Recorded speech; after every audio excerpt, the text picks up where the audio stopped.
Με κοιτάει, την κοιτώ. Άστρα κι εσύ, τι ρωτώ. Αυτό ήταν. Συντονιστήκαμε. Άστρα 92.8. Παίζει δυνατά. Διαδράσεις. Μια εκπομπή για την κοινωνική δικαιοσύνη, τις ελευθερίες, τα ατομικά και συλλογικά δικαιώματα. Μια απόπειρα κατανόησης της εποχής της αβεβαιότητας και της κρίσης. Μια εκπομπή για μας και τους άλλους. Με τους Νίκο Τριμικλινιώτη και Δημήτρη Τριμιθιώτη. Κάθε Τετάρτη στις 9 το πρωί.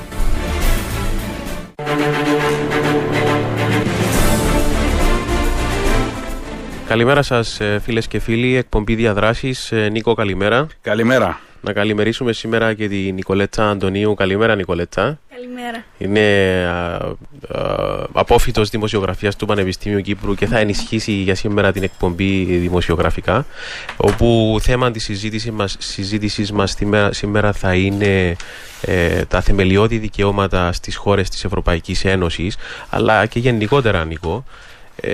Έχουμε μπροστά μας την έκθεση του 2017 του Οργανισμού Θεμελιωδών Δικαιωμάτων της Ευρωπαϊκής Ένωσης, στα στοιχεία της οποίας θα βασιστούμε για να ανοίξουμε τη συζήτηση περί θεμελιωδών δικαιωμάτων σήμερα στην Ευρώπη και στον κόσμο και στην Κύπρο ιδιαίτερα. Θα προσπαθήσουμε σε μια δεύτερη φάση της εκπομπής να συνδέσουμε τα θεμελιώδη δικαιώματα με το Κυπριακό, με τις συζητήσεις γύρω από το Κυπριακό ή το μέλλον, αν θέλετε, της Κύπρου.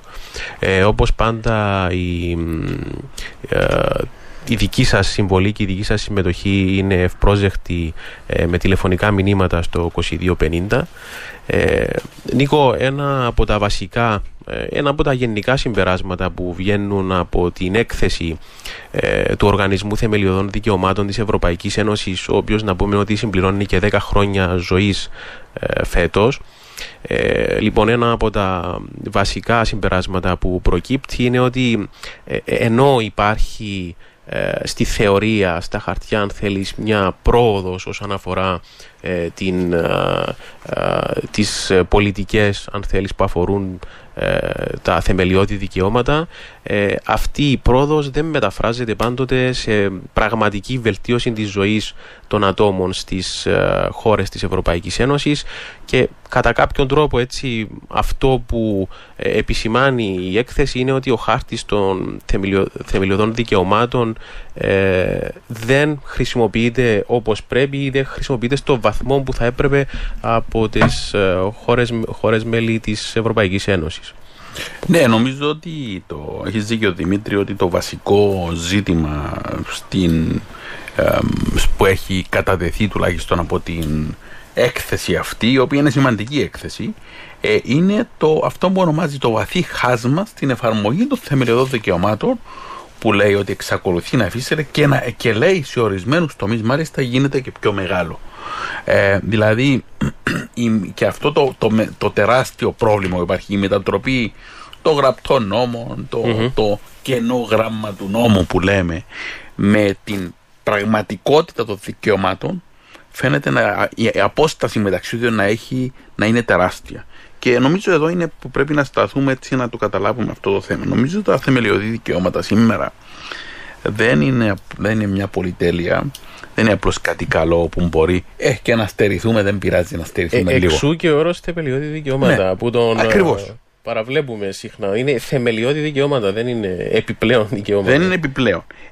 Και νομίζω ότι η όλη μας εμπειρία που έχουμε ανά τους αιώνες αποδεικνύουν ότι τα δικαιώματα σε ένα κράτος δικαίου αποτελούν έναν αδιαφυσβήτητο ανθρώπινο αγαθό, και ότι ο περιορισμός της εξουσίας, της κυρίαρχης εξουσίας,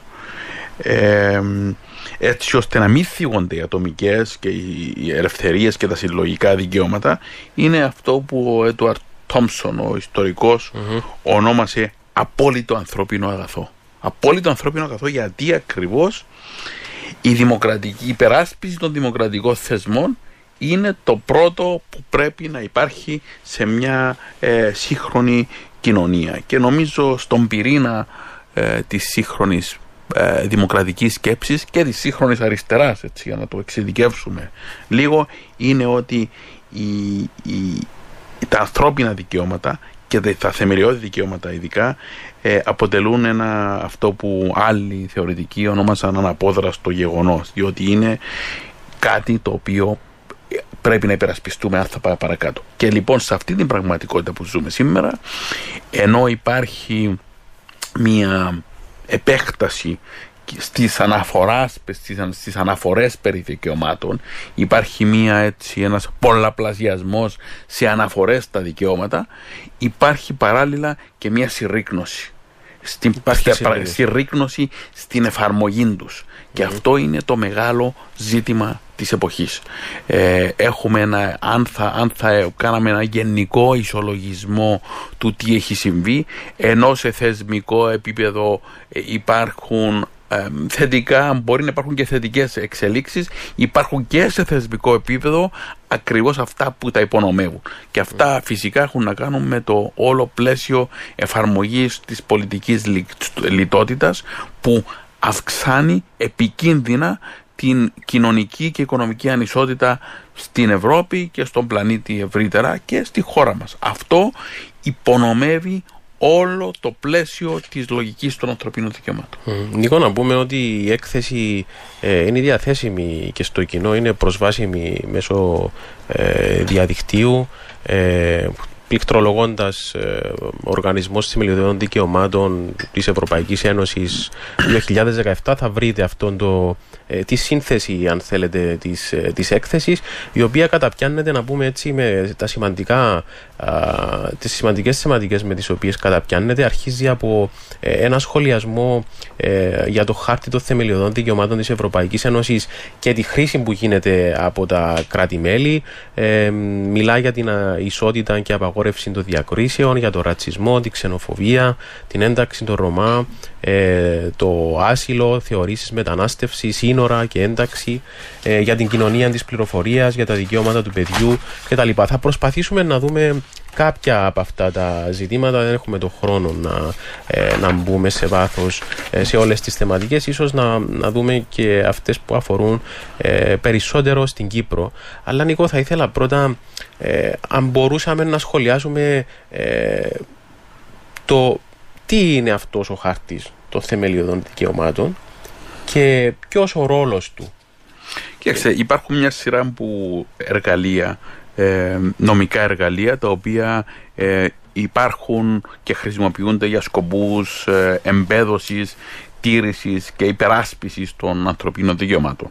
Αυτά έχουν να κάνουν με τα συντάγματα των χωρών. Υπάρχουν μέσα στο σύνταγμα, δηλαδή ενσωματωμένος χάρτης ανθρωπίνων δικαιωμάτων.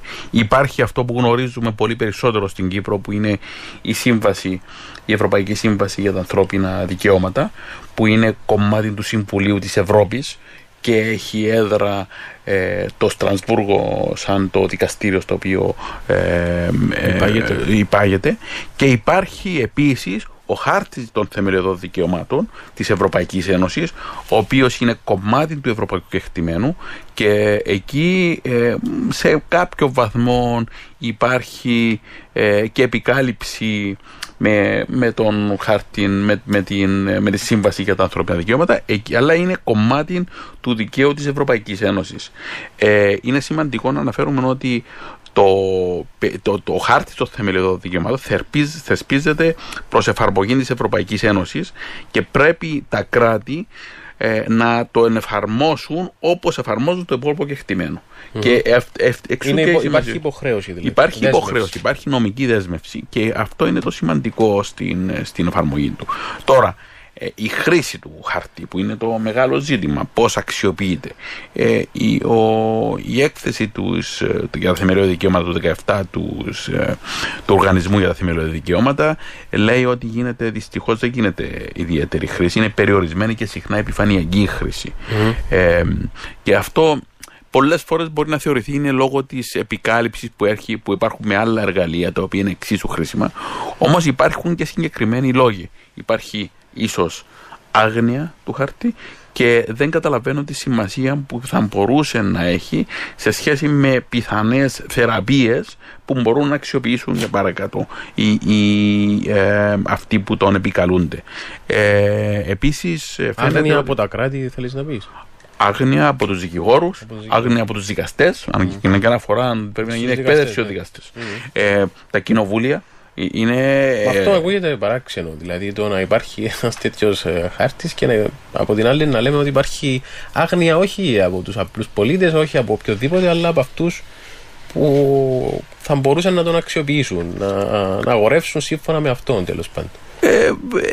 Δεν με παραξενεύει καθόλου, γιατί δυστυχώς στην κοινωνία του βομβαρδισμού της πληροφόρησης που ζούμε και στην επικράτηση δυστυχώς επιφανειακών καταστάσεων και τα λοιπά που βλέπουμε, είτε στην πολιτική είτε αλλού, στο showbiz και τα λοιπά, δεν με παραξενεύει καθόλου που δυστυχώς υπάρχει αυτό το πράγμα. Αυτό που όμως δεν είναι όμως αποδεκτό, δεν είναι εντελώς απαράδεκτο το τι συμβαίνει.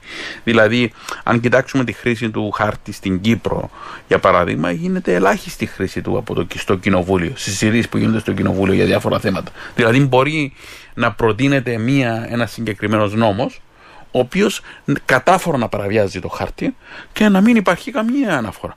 Άκουσα χθες τον Υπουργό Άμυνας να μιλά για το φυγοστρατεία και ξεκάθαρα να μιλά με όρους που παραβιάζουν το θεμελιώδη χάρτη για τα ανθρώπινα δικαιώματα, που είναι κομμάτι κεκτημένο, το οποίο επικαλούμαστε, σαν πως και είναι, ας πούμε, το μάννα εξ ουρανών και ό,τι καλύτερο υπάρχει για την Ευρωπαϊκή Ένωση όταν μας συμφέρει, κατά το δοκούν δηλαδή, και τον υπονομεύουμε την επόμενη μέρα. Δηλαδή, η επίκληση, η επιλεκτική επίκληση, όταν έρχεται η ώρα του βούρδουλα για τον κόσμο, για περικοπές, είναι ευρωπαϊκή οδηγία, είναι ευρωπαϊκή η δέσμευσή μας και πρέπει να κάνουμε περικοπές στα δικαιώματα, στα κοινωνικά δικαιώματα, σε όλα αυτά, χρησιμοποιείται κατά κόρον. Όταν έρχεται η ώρα της υπεράσπισης των ανθρωπίνων δικαιωμάτων, το ξεχνάμε, έχουμε άγνοια κτλ.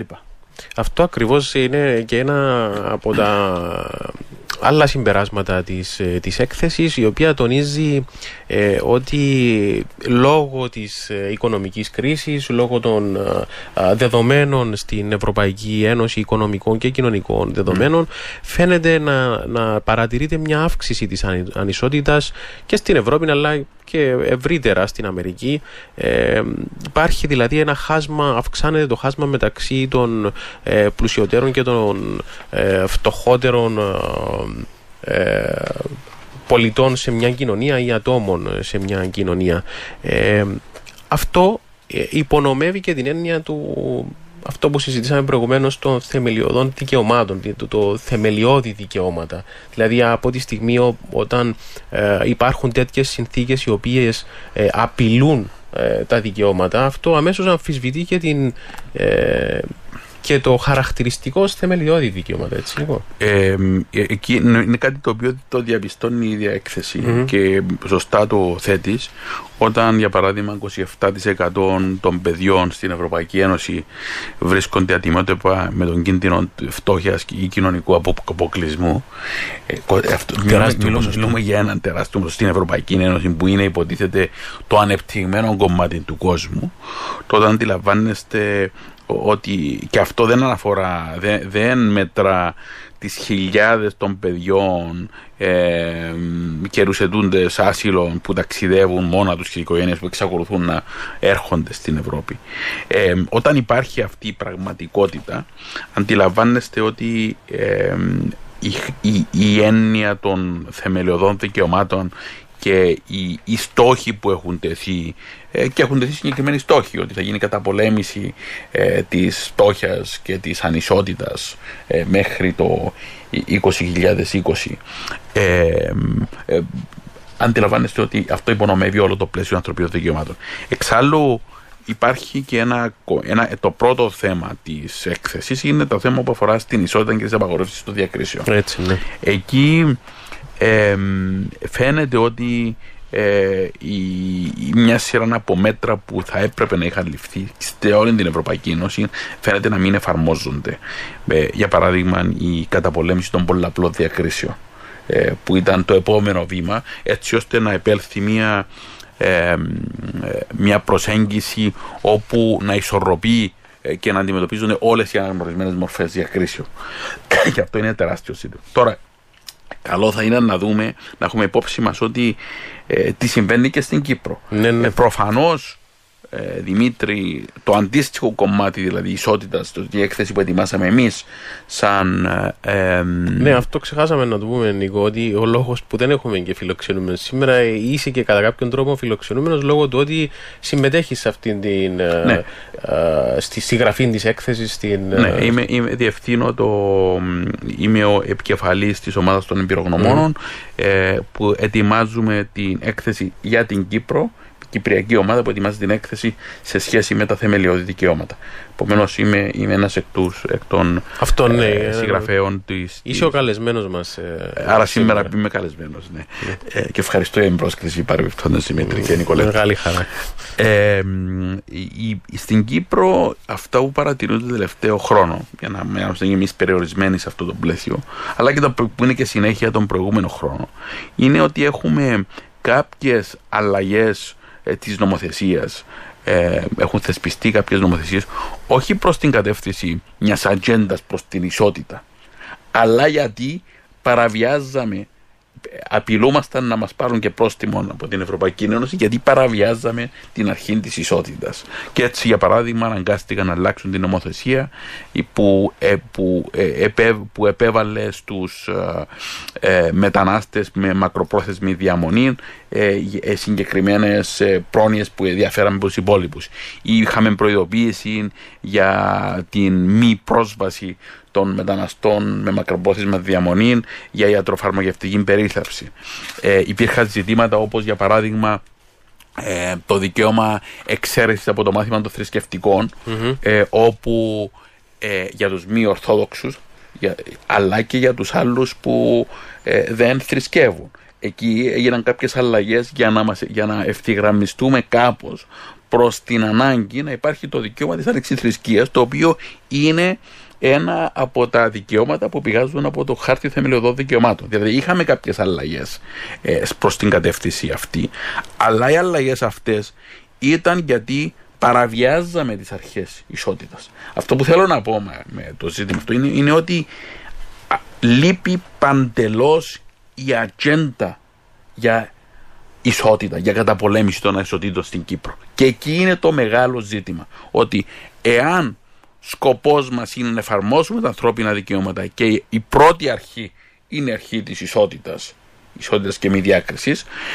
και εμείς δεν έχουμε καν μία ατζέντα για το πώς θα φτάσουμε εκεί, αυτό που συμβαίνει είναι το πισωγύρισμα. Είναι δηλαδή η ανατροπή και η μη εφαρμογή, γιατί ακριβώς οι πολιτικές που εφαρμόζονται είναι προς την αντίθετη κατεύθυνση. Είναι σπασμωδικές δηλαδή οι κινήσεις που γίνονται, κάτι το οποίο θέλεις να πεις ότι δεν βελτιώνει, δεν υπάρχει μια γενική φιλοσοφία περί ανθρωπίνων δικαιωμάτων, γίνονται σπασμωδικές κινήσεις έτσι ώστε να αποφύγουμε το λαπόρτο από την Ευρωπαϊκή Ένωση.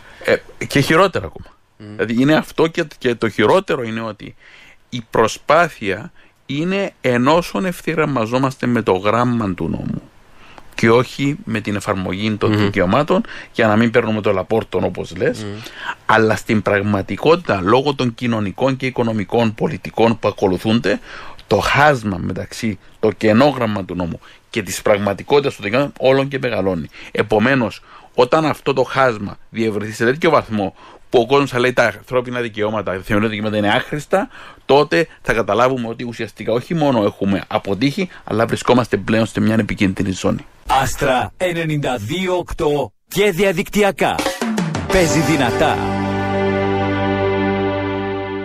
Επιστρέψαμε, φίλες και φίλοι, εκπομπή Διαδράσεις, συζήτηση σήμερα για τα θεμελιώδη δικαιώματα στις χώρες της Ευρωπαϊκής Ένωσης, και αρχίζοντας τα σχόλιά μας και αρχίζοντας τη συζήτηση με βάση την έκθεση του Οργανισμού Θεμελιωδών Δικαιωμάτων της Ευρωπαϊκής Ένωσης, και λέγαμε στο πρώτο μισό, Νίκο και Νικολέτα, ότι το βασικό συμπέρασμα, ένα γενικό συμπέρασμα που εξάγεται από την έκθεση, είναι ότι είναι η ακατάλληλη κατά κάποιον τρόπο εφαρμογή ή η ελλειπής εφαρμογή του χάρτη θεμελιωδών δικαιωμάτων της Ευρωπαϊκής Ένωσης, και σε αυτό θα συνεχίσουμε στο ξεκίνημα του δεύτερου μισού της εκπομπής, προσαρμόζοντας την ερώτηση για την Κύπρο. Άρα θα έλεγε κανείς ότι αυτή τη εφαρμογή θα έπρεπε να υπάρχουν κάποιοι θεσμοί οι οποίοι επιβλέπουν αυτή την εφαρμογή, είναι αρμόδιοι για να εξασφαλίσουν την εφαρμογή κατά κάποιον τρόπο. Εξήγα μας λίγο, Νίκο, πώς έχει κατάσταση στην Κύπρο. Ναι, η κάθε χώρα υποχρεούται με βάση το ευρωπαϊκό κεκτημένο να έχει ένα θεσμό πέραν των δικαστηρίων, στο οποίο μπορεί να προσφεύγουν οι πολίτες για τα θέματα ισότητας, για καταπολέμηση των διακρίσεων. Στην Κύπρο είναι αρχές ισότητας, η αρχή ισότητας και η αρχή καταπολέμησης των διακρίσεων, και μια σειρά από άλλες αρμόδιες, τις οποίες έχει μαζέψει ο θεσμός της Επιτρόπου Διοικήσεως στην Κύπρο. Δυστυχώς έχουμε ένα πισωγύρισμα στην Κύπρο, θεσμικό πισωγύρισμα στην Κύπρο, γιατί θεωρώ ότι, δεν το θεωρώ μόνο εγώ, είναι προφανές λόγω και εκ του αποτελέσματος τους, μέσα από το διορισμό ατόμου το οποίο προέρχεται από τις τάξεις των διοκτικών αρχών, και που υπάρχει ένα ζήτημα, δηλαδή έρχεται από την εισαγγελία, έχει διοριστεί επίτροπος διοικήσεως που έρχεται από την εισαγγελία, και αυτό δημιουργά ζητήματα στην ανεξαρτησία του θεσμού, και επίσης υπάρχουν και ζητήματα πιθανών διαπλοκών που έχουν καταγγελθεί σε σχέση με τις οικογενειακές σχέσεις που υπάρχουν στην Κύπρο, λόγω στήριξης και τα λοιπά, εφημερίδων και τα λοιπά, που δημιουργούν διάφορα ζητήματα. Εξάλλου, η πρώτη πράξη που είχε κάνει μετά το διορισμό τους η Επίτροπος ήταν να κάνει μια διορθωτική δήλωση για να στηρίξει την Κυπριακή Δημοκρατία όταν κατηγορείται για παραβιάσεις ανθρωπίνων δικαιωμάτων, που αυτός δεν είναι ο ρόλος της αρχής. Επομένως υπάρχει ένα ζήτημα εκεί, και νομίζω ότι αξίζει να αναδειχτεί αυτό το ζήτημα. Έχει διτεθεί από διάφορους αυτό το θέμα, και νομίζω πρέπει να το παρακολουθούμε στενά, διότι εάν ένας θεσμός που στο παρελθόν συμμετείχε ενεργά στην προώθηση των ζητημάτων ισότητας πάψει να λειτουργεί, τότε θα έχουμε ένα σοβαρό πισωγύρισμα πιο κάτω στο επόμενο διάστημα. Επομένως είναι κάτι που αξίζει να αναφερθούμε. Επίσης, αυτό που νομίζω ότι είχαμε και κάτι που καταγράφει η έκθεση σε πανευρωπαϊκό επίπεδο είναι η αύξηση του ρατσισμού και της ξενοφοβίας και της άλλων μορφών μυσαλλοδοξίας σε σχέση με το ρατσιστικό λόγο. Και αυτό αφορά και ιδιαίτερα την Κύπρο. Έχουμε έναν αρκεπίσκοπο, ο οποίος δυστυχώς η δουλειά του είναι η προαγωγή του ρατσιστικού μίσους. Είτε είναι ενάντια στους ομοφυλόφιλους, είτε είναι ενάντια στους Τουρκοκύπριους, είτε ενάντια στους αριστερούς, δηλαδή η προαγωγή του ρατσιστικού μίσους, νομίζω αντί να είναι το κήρυγμα της αγάπης η δουλειά του Αρχιεπισκόπου, είναι αυτή δυστυχώς, και αυτό αναπαράγεται, και αυτό είναι τεράστιο ζήτημα. Και κανονικοποιείται κατά κάποιον τρόπο όταν ακούμε τέτοια άτομα να το λένε αυτά, να λένε αυτά τα πράγματα. Και αυτό είναι ένα ζήτημα το οποίο έχουμε καταγράψει με μια σειρά από καταγγελίες. Είχαμε την περίπτωση Σφακιανάκη από το ΡΙΚ, το οποίο πήρε την καταδίκη και το πρόστιμο και συνεχίζει. Είχαμε δηλαδή ο ρατσιστικός λόγος, ο οποίος είπε ότι οι μετανάστες είναι βιαστές. Έλεγε τέτοια ο Σφακιανάκης, μιλούσε για... Καλά, ο Σφακιανάκης μπορούσε να λέει αυτά που λέει το ΡΙΚ, το οποίο... Ξέρετε, θέαση το ΡΙΚ και έτσι που ήθελε να πουλήσει. Και το ήξερε ότι θα τα έλεγε αυτά. Δεν ήταν ζωντανή η εκπομπή. Εδώ είναι που είναι και ακριβώς αυτό που το πόρισμα της έκθεσης κατά κάποιον τρόπο, ότι η εφαρμογή ίσως και να έχει σχέση αυτό που έλεγες και εσύ με την έλλειψη γνώσεων. Να τους δικαιολογήσουμε με αυτόν τον τρόπο. Δεν θέλω να πιστέψω ότι είναι σκεμμένα που γίνεται. Δεν υπάρχει έλλειψη γνώση, διότι είχε τεθεί το θέμα ενώπιον της και αποφάσισαν να προχωρήσουν το ΡΙΚ. Ας πούμε για το ΡΙΚ. Ήξερε πολύ καλά τι έκανε. Είχε τεθεί στο Διοικητικό Συμβούλιο το ζήτημα. Είχαν τεθεί ενστάσεις όταν έγινε η διαφήμιση και επέλεξαν να το προωθήσουν λέγοντας ότι είναι ελευθερία του λόγου. Είναι ελευθερία του ρατσιστικού λόγου και του ρατσιστικού μίσους που προτείνουν. Έχει παρεξηγηθεί αυτή. Αλλά νομίζω ότι και υπάρχει και μια μεγάλη θεμελιώδης αντίφαση, μια μιλούμε και για τα θεμελιώδη σήμερα. Αν συζητούμε τη μετάβασή μας στην επίλυση του Κυπριακού, μετάβασή μας σε μια κοινωνία διαφορετική είναι. Εκεί θα ήθελα να σε φέρω, Νίκο, εβδομάδα Κυπριακού. Πες μας πώς βλέπουμε τα θεμελιώδη δικαιώματα και... Εκεί είναι το βασικό ζήτημα που πρέπει να σκεφτούμε. Πώς θα μεταβούμε, η μετάβαση δηλαδή.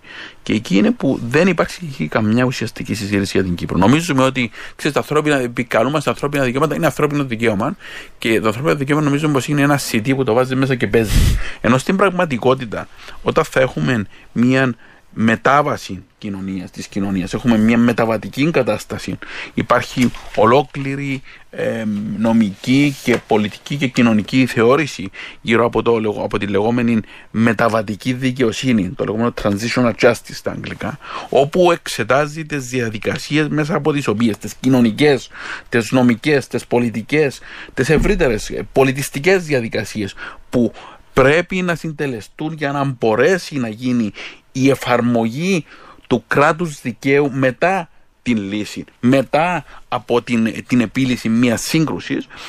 Στα κυπριακά δεδομένα δεν υπάρχει καμία συζήτηση γύρω από αυτό το θέμα. Δηλαδή αυτό είναι το τεράστιο ζήτημα της μετάβασης και νομίζω αξίζει να δούμε πώς θα το γίνει. Πιο συγκεκριμένο, Νίκο, ναι.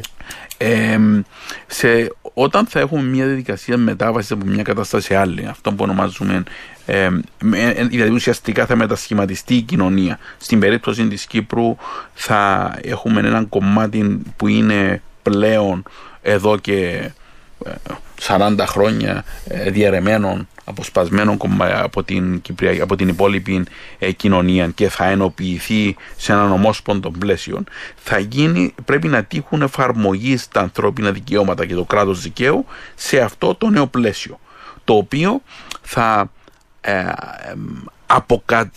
επιχειρήσει να αποκαταστήσει το γεγονός ότι για πάρα πολλά χρόνια πολλά από τα δικαιώματα είχαν ανασταλεί. Και η αναστολή δυστυχώς δεν έχει γίνει μόνο το 1974. Έγινε το 1964 με το δόγμα της ανάγκης. Έγινε το 1964 λόγω της κατάστασης εξαίρεσης που έχουμε να κάνουμε στην Κύπρο. Επομένως, πώς θα εφαρμόσουμε όλων το πλαίσιο των δικαιωμάτων των ατομικών και των συλλογικών δικαιωμάτων, των θεμελιωδών δικαιωμάτων που υπάρχουν σε μία επανενωμένη Κύπρο. Αυτόν το όλο ζήτημα της μετάβασης από την παρούσα κατάσταση.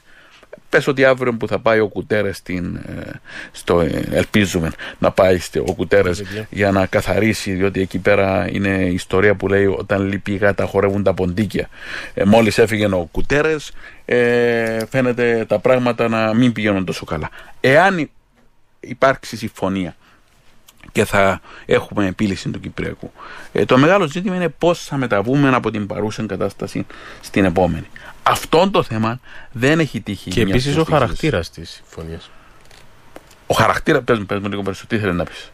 Ο χαρακτήρας της συμφωνίας κατά πόσο θα επιτρέπει αυτή την εφαρμογή των δικαιωμάτων, των ανθρωπίνων δικαιωμάτων, διότι ακούμε συχνά κριτικές να λένε ότι αυτή μια τέτοια λύση είναι, καταπάτηση των δικαιωμάτων, και από τις δύο πλευρές να υπάρχουν κάποιες ενστάσεις όσον αφορά το μοντέλο της λύσης. Εννοείς το ομοσπονδιακό πλαίσιο. Υπάρχει και αυτή η μερίδα των πολιτικών δυνάμεων που θεωρεί ότι το ομοσπονδιακό μοντέλο θα ήταν κατά κάποιον τρόπο και αν μη τι άλλο χρησιμοποιεί αυτή την επιχειρηματολογία. Ναι, έχεις δίκιο που το θέτεις, γιατί οι πολέμοι της ζωνικής δικοινοτικής ομοσπονδίας το θέτουν. Λένε αυτό, ότι δεν θα εφαρμοστούν ανθρώπινα δικαιώματα. Αντιθέτως, τα ομοσπονδιακά συστήματα, και το έχουμε συζητήσει και στο παρελθόν, περιέχουν, και μιλούμε για δημοκρατικά ομοσπονδιακά συστήματα, έτσι, δεν μιλούμε για δικτατορικού τύπου, για αυταρχικού τύπου ομοσπονδοποίησης. Περιέχουν και θα μπορέσουν να εφαρμόσουν τα ανθρώπινα δικαιώματα εκεί που αποτύχαμε στο παρελθόν. Δηλαδή το όλο πλαίσιο εφαρμογής των ατομικών δικαιωμάτων και των συλλογικών δικαιωμάτων. Διότι υπάρχουν δύο ειδών δικαιωμάτων. Τα ατομικά δικαιώματα, οι ατομικές ελευθερίες και τα συλλογικά δικαιώματα. Τα συλλογικά δικαιώματα, εδώ αυτά που μας ενδιαφέρουν και αυτά πηγάζουν από μια σειρά από διεθνείς σύμβασεις, έχουν να κάνουν με το δικαίωμα του αυτοπροσδιορισμού και της αυτοοργάνωσης συγκεκριμένων κοινωνικών ομάδων. Και ποιες είναι αυτές οι κοινωνικές ομάδες? Εδώ μας ενδιαφέρουν το δικαίωμα εθνοτικών ομάδων να εκφραστούν. Στα κυπριακών πλαίσιων αυτό ονομάζεται κοινοτικό δικαίωμα, σε επίπεδο κοινότητας. Είναι οι δύο κοινότητες, η Ελληνοκυπριακή και η Τουρκοκυπριακή, οι οποίοι έχουν κάποια δικαιώματα πέραν της μειονότητας. Δηλαδή, όσο μειονότητα, η μειονότητα έχει δικαίωμα να έχει κάποια περιορισμένα δικαιώματα. Η κοινότητα έχει το δικαίωμα να συμμετέχει ουσιαστικά στην λήψη απόφασης. Αυτόν το πλαίσιο είναι που αναγνωρίζεται. Δηλαδή, το κομμάτι αυτό το οποίο απαιτεί και στο οποίο έχουν αναπτύξει οι λεγόμενες συνενετικές δημοκρατίες ή συνεταιρικές δημοκρατίες, όπου υπάρχουν κοινότητες που δεν είναι 5%, δεν είναι 3%, δεν είναι 2%, αλλά είναι 20%, είναι 15%. Ναι. Σε αυτές τις καταστάσεις οι ομάδες αυτές αποκτούν δικαιώματα πέραν των μειονοτικών δικαιωμάτων. Εκεί είναι το μεγάλο ζήτημα της αναγνώρισης. Αυτοί που είναι ενάντια στη Ζωνική Δικοινοτική Ομοσπονδία θέλουν να μετατρέψουν τους Τουρκοκύπριους σε μια απλή μειονότητα. Η απαντίδραση των Τουρκοκυπρίων ή ένα κομμάτι από την αντίθετη πλευρά, οι εθνικιστικές Τουρκοκύπριοι και Τούρκοι έλεγαν όχι κύριε, έχουμε το δικαίωμα της αυτοδιάθεσης, δηλαδή να έχουμε δικό μας κράτος. Ανάμεσα στις δύο αυτές προσεγγίσεις, οι οποίες είναι και δύο εσφαλμένες και ουτοπικές στα δεδομένα της Κύπρου, ουτοπικές για την πλευρά τους και καταπιεστικές για την άλλη πλευρά, έτσι. Έχουμε την λύση που βρήκαμε και που έχουμε συμφωνήσει, το πλαίσιο λύσης, που συμφωνήσαμε το 1977, που είναι η δικοινοτική της Ζωνική Ομοσπονδία. Αυτόν έχουμε για την Κύπρο. Σε αυτό το πλαίσιο τα ανθρώπινα δικαιώματα, τα ατομικά δικαιώματα θα εφαρμόζονται πλήρως, όπως εφαρμόζονται και τα κοινοτικά δικαιώματα. Υπάρχουν περιπτώσεις που υπάρχουν σύγκρουση μεταξύ στα δικαιώματα, βεβαίως. Όπως συμβαίνει και σε οποιοδήποτε μοντέλο. Δηλαδή, το δικαίωμα μου εμένα στην ελεύθερη έκφραση, για παράδειγμα, μπορεί να προσκρούει στο ότι εγώ είμαι ελεύθερο, αλλά μπορεί να είμαι ρατσιστής και να πω ότι εσύ πρέπει να εξολοθρευτείς. Και είναι δικαίωμα μου, ελεύθερη έκφραση. Όμως και λέω ότι πρέπει ο Δημήτρης, διότι ξέρω εγώ είναι από την Πάφων η καταγωγή του και πιστεύω ότι πρέπει να εξολοθρευτεί και πρέπει να σκοτωθεί. Έχω δικαίωμα να το λέω αυτό το πράγμα? Όχι, είσαι ρατσιστής.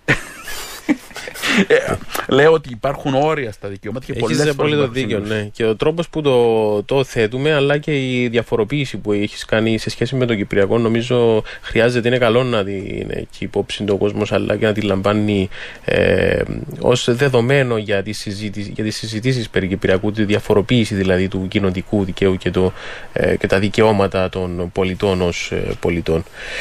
Αλλά δυστυχώς αυτό που δεν έχει γίνει στο Κυπριακό πλαίσιο είναι να συζητήσουμε, για παράδειγμα, ποιοι θα είναι οι θεσμοί. Ενώ τα έχουν επεξεργαστεί σε μεγάλο βαθμό οι τεχνοκράτες σε κοινωνικό επίπεδο. Δεν υπάρχει συζήτηση. Καλά, όταν μιλούμε για δικαιώματα, πώς θα εφαρμόζεται το Α ή το Β δικαίωμα σε και ποιο είναι το πλαίσιο το οποίο συζητείται. Μπορεί να καταλήξει στο Α ή στο Β μέρος. Το πλαίσιο είναι γνωστό. Όμως αυτά δεν συζητούνται σε σχέση με τα θεμελιώδη δικαιώματα. Γίνεται μια επίκληση των δικαιωμάτων και μάλιστα εθνοποιούνται ή εθνικοποιούνται τα ανθρώπινα δικαιώματα και είτε μιλούμε για τα δικαιώματα των Ελληνοκυπρίων ή τα δικαιώματα των Τουρκοκυπρίων ή τα δικαιώματα αυτής της ομάδας. Ενώ στην πραγματικότητα μιλούμε για θεμελιώδη δικαιώματα. Μιλούμε για τα δικαιώματα όλων. Και τα δικαιώματα δικά μας και των άλλων. Και εκεί είναι το μεγάλο ζήτημα που δεν συζητείται. Οι θεσμοί δηλαδή, οι οποίοι καλούνται να εφαρμόσουν και θα συζητήσουν σε μια περίοδο, ιδίως κατά την περίοδο μετάβασης από τη μία κατάσταση στην άλλη, δηλαδή η περίοδος εκείνη, η μεταβατική περίοδος, στην οποία θα μεταβούμε από την υφιστάμενη διχοτομική κατάσταση που εμπεδώνεται καθημερινά στην διαδικασία επίλυσης. Ποιοι θα είναι οι θεσμοί οι οποίοι θα έχουν την ευθύνη για την εφαρμογή των ανθρωπίνων δικαιωμάτων? Θα είναι τα δικαστήρια, θα είναι κάποιοι άλλοι θεσμοί οι οποίοι συζητούνται. Για παράδειγμα, σε άλλες χώρες υπάρχουν συγκεκριμένοι θεσμοί, επιτροπές αλήθειας και συμφιλίωσης, για παράδειγμα. Στα κυπριακά δεδομένα, πώς θα γίνει η εφαρμογή των επιτροπών αλήθειας και συμφιλίωσης, έτσι ώστε να μάθουμε από τη βία των παρελθόντος, να μάθουμε και δηλαδή και να μην επαναληφθεί και να χτίσουμε πάνω σε αυτό στη βάση της φιλίας ανάμεσα στους Ελληνοκυπρίους και τους Τουρκοκυπρίους. Πώς θα γίνει αυτό το πράγμα, με ποιους συγκεκριμένους τρόπους, με ποιους θεσμούς, με ποιες. Πολλά τα ερωτήματα, Νίκο, νομίζω και θίξαμε πολλάκι το ζήτημα αυτό από αυτήν εδώ την εκπομπή όσον αφορά, παραδείγματος χάρη, στο χαρακτήρα που θα έχει το κράτος μετά τη λύση, την κοινωνική χρειά, τις κοινωνικές παροχές. Να πάμε όμως να πάρουμε κάποια μηνύματα, διότι δεν μας απομένει πολύς χρόνος. Ένα πρώτο μήνυμα από τη φίλη Μαρία που λέει «Καλημέρα, ακούω και ευχαριστιέμαι το πρόγραμμα σας. Δεν θα έπρεπε να τιμωρούνται οι παραβάτες για ρατσιστικό λόγο. Δεν είναι απαράδεκτο εκτός από τον Αρχιεπίσκοπο να έχουμε βουλευτές να μιλούν ρατσιστικά», και φέρνει εδώ το παράδειγμα του κυρίου Κουλία. Νίκο, ένα σχολείο. Υπάρχει ένα τεράστιο ζήτημα εδώ στο σχέση με την εφαρμογή αυτού του δικαιώματος του εγώ να μην υπόκειμαι σε ρατσιστικό λόγο. Και νομίζω ότι αυτή η συνεχής παραβίαση από διάφορους επιδίδιους είναι ένα τεράστιο ζήτημα. Και ιδίως αυτοί που εκμεταλλεύονται το ότι έχουν μια θέση εξουσίας, όπως οι βουλευτές.